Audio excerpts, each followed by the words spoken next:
అమీనాబాద్ సెంటర్లో ఏర్పాటు చేసిన మీడియా సమావేశంలో అయ్యా పవన్ కళ్యాణ్ గారు, చంద్రబాబు నాయుడు గారు, ఈ రాష్ట్ర ముఖ్యమంత్రి నారా చంద్రబాబు నాయుడు గారు, ఈ రాష్ట్ర ఉప ముఖ్యమంత్రి కొణిదెల పవన్ కళ్యాణ్ గారు, ఏమంటే మీరిద్దరూ వచ్చి నెగ్గారు 14 సంవత్సరాల పాటు. అవునే నారా చంద్రబాబు నాయుడు గారు ఈ రాష్ట్రాన్ని ముఖ్యమంత్రి చేశారు.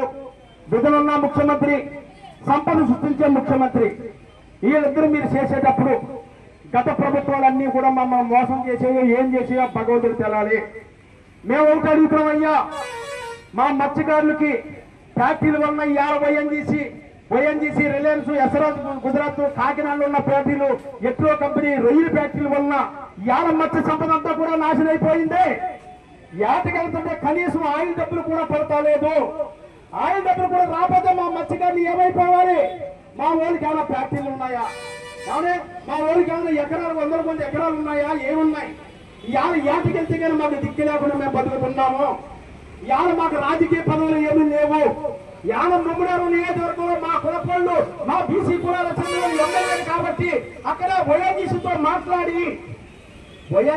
మాట్లాడి అక్కడ ఉన్న మా ప్రజలకు, మా మత్స్యకారులకు 11,500 రూపాయలు ఇప్పించగలిగారు. అదే మరి ఇక్కడ ఇదనున్న ముఖ్యమంత్రి నారా చంద్రబాబు నాయుడు గారు, రాజకీయ నాయకుడు కొణిదెల పవన్ కళ్యాణ్ గారు, మీరు ఎక్కడో సోషల్ మీడియాలో చూసి ఏ రాష్ట్రం నుంచి కత్తిపూడి వరకు అడ్డతల వరకు రోడ్డు పోతే అక్కడ 30 కోట్ల రూపాయలు గంటలో ప్రకటించారు కదా. అదే అలాగే మా మత్స్యకారుల బతుకులు ఈ నియోజకవర్గ ఎమ్మెల్యే గారు మీరు, అయ్యా పవన్ కళ్యాణ్ గారు, ఈ నియోజకవర్గ ఎమ్మెల్యే గారు మీరు, మీ కార్యకర్తలు, మీ నాయకులు మీకు చెప్పరు. మేము మీడియా ద్వారాగా మా ప్రజల సాక్షిగా మిమ్మల్ని అందరూ ఒకటి అడుగుతున్నాం. మాకందరికీ కూడా ప్రతి ఒక్కరు కూడా 4 డిమాండ్లు పెట్టాం. రేపు 21వ తారీఖు ఉప్పాడు సెంటర్లో ఏర్పాటు చేసిన మీడియా సమావేశంలో నిరాహార దీక్ష కార్యక్రమంలో మా మొదటి డిమాండ్ అవునే 11,500 రూపాయలు ప్రతి ఒక్కరికి, ప్రతి మత్స్యకార ప్రసరమైన కార్డు ఉన్న ప్రతి ఒక్కరికి 11,500 రూపాయలు ఇవ్వాలి. అది మా మొదటి డిమాండ్ అండి. రెండవ డిమాండ్, యాదలో చనిపోయినా ఎక్కడ చనిపోయినా మత్స్యకార కార్డు ఉన్న ప్రతి ఒక్కరికి కూడా 50 లక్షల రూపాయలు జనరల్ ఇన్సూరెన్స్ ఈ ప్రభుత్వమే చేయించాలి. మా రెండో డిమాండ్. మూడో డిమాండ్, ఫ్యాక్టరీలో వచ్చిన కెమికల్ అంతా కూడా మా సముద్రంలోకి వచ్చి మా సంపద నాశనం చేస్తున్నాయి. అందులో ఉద్యోగాలు చేసిన వాసన మాకు, మా పక్కన ఫ్యాక్టరీలు, దీంట్లో వచ్చిన వాసన మాకు, అందులో ఉద్యోగాలు చేసిన వాళ్ళు వెస్ట్ బెంగాల్ నుంచి, బీహార్ నుంచి, ఒరిస్సా నుంచి, జార్ఖండ్ నుంచి వచ్చేస్తున్నారు. అందుకని మా మత్స్యకారులు కూడా చదువుకున్న యువకులు ఉన్నారు, డిగ్రీలు, ఎంఏలు, పీజీలు చదువుకున్న వాళ్ళు ఉన్నారు. వాళ్ళందరికీ కూడా గ్యారంటీగా అందులో 120% ఉద్యోగాలు మా ప్రజలకు ఇవ్వాలని మేము 4 డిమాండ్లు పెట్టి 3 డిమాండ్లు పెట్టాం. ఈలోగా అయ్యా పవన్ కళ్యాణ్ గారు, మీరు 354 కోట్ల రూపాయలు తెచ్చారు. ఈ తెచ్చిన ఎప్పుడు వస్తాయి? ఎప్పుడు టెండర్ ఎత్తారు? ఎప్పుడు శాంక్షన్ అవుతుంది? ఎప్పుడు వర్క్ స్టార్ట్ చేస్తారు?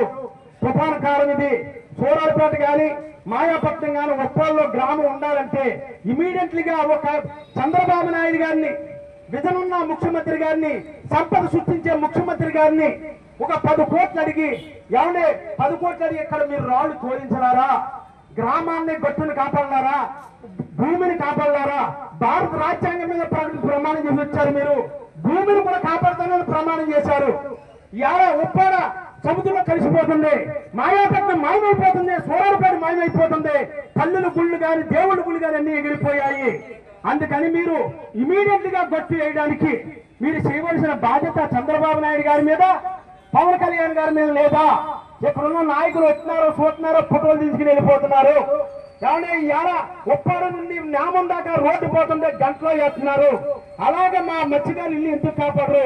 ఈ 4 డిమాండ్లతో ఏర్పాటు చేసిన రేపు 21వ తారీఖు ఆదివారం ఉదయం 10 గంటలకు ఏర్పాటు చేసిన నిరాహార దీక్ష కార్యక్రమానికి ఉప్పాడలో ఉన్న ఆడ మగ రోడ్డు మీదకి వచ్చి మన హక్కులైన 11,500 రావాలి, 50 లక్షల ఇన్సూరెన్స్ రావాలి, కంపెనీల్లో 20% ఉద్యోగాలు రావాలి, ఉప్పాడ కాన్బాపేట గొట్లేయాలి. ఈ 4 డిమాండ్లతో ఏర్పాటు చేసిన మీడియా సమావేశానికి మీ అమీనాబాద్ సెంటర్ లో ఉన్న మన జాతి బీసీ జాతి సోదరులు ప్రతి ఒక్కరు ముందుకు వస్తారని కోరుకుంటూ మత్స్యకారుల ఐక్యత, మత్స్యకారుల ఐక్యత, మత్స్యకారుల ఐక్యత.